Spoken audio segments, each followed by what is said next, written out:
It's Newshub Europe correspondent Lisette Raymer has gone underground after an air raid siren went off in Kyiv, and the location she is, it comes as at least 7 people were killed in a Russian strike on a crowded market. She's with us live this morning.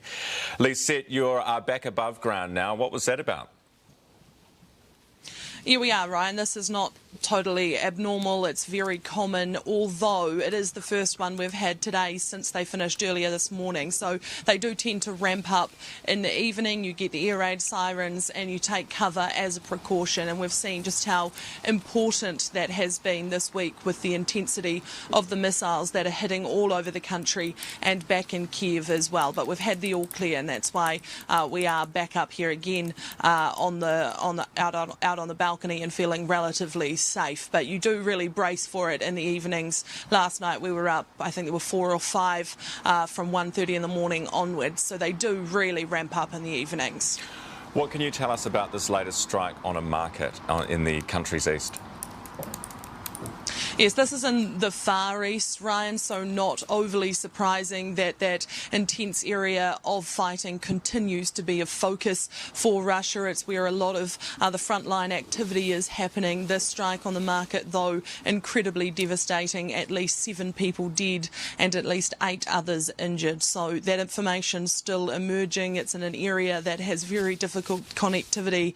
It's very difficult to get communications out of the Far East at the moment. So that information of just how much damage has been caused and how many lives have been impacted with this latest strike still emerging. But absolutely tragic news to have another deadly strike after all of the lives that have been lost this week. Yeah, and obviously what Putin says is prompting these strikes was the attack on the bridge in Crimea, and now we have the Russians coming out and saying that they have arrested some people, 8 people, in relation to that. What do we know about that, Lisette?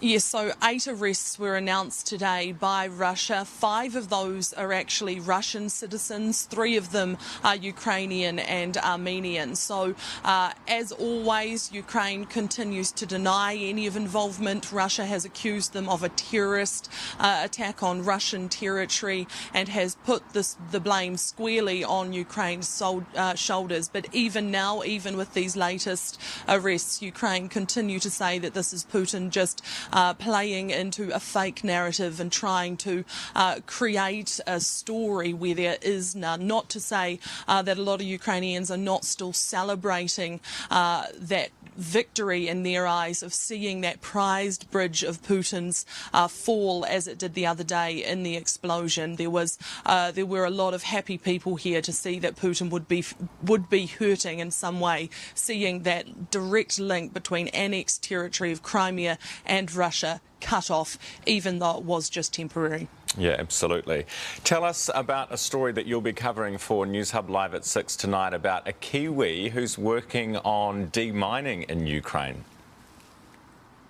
It is phenomenal where you can find Kiwis doing amazing work here in Ukraine. In fact, we saw the swan dry before we heard the accent. This is a Kiwi man who works and heads up an NGO here in Ukraine, and they are doing absolutely essential life-saving work. The direct fighting and the front line may have moved from this part of the country. It's no longer in the north, but at the start of the war, it was just horrendous here. And now, even though the Russian troops have withdrawn, they have left souvenirs that are lethal. So the work that is being undertaken now is to go and undertake surveillance, see what has been left behind, assess and identify the different unexploded ordnance, and then try and remove it safely, or at least mark it clearly so that residents who are returning to their homes 50 metres, 10 metres from where some of these rockets and booby traps are being found, so that they can have some peace of mind as they try and get back to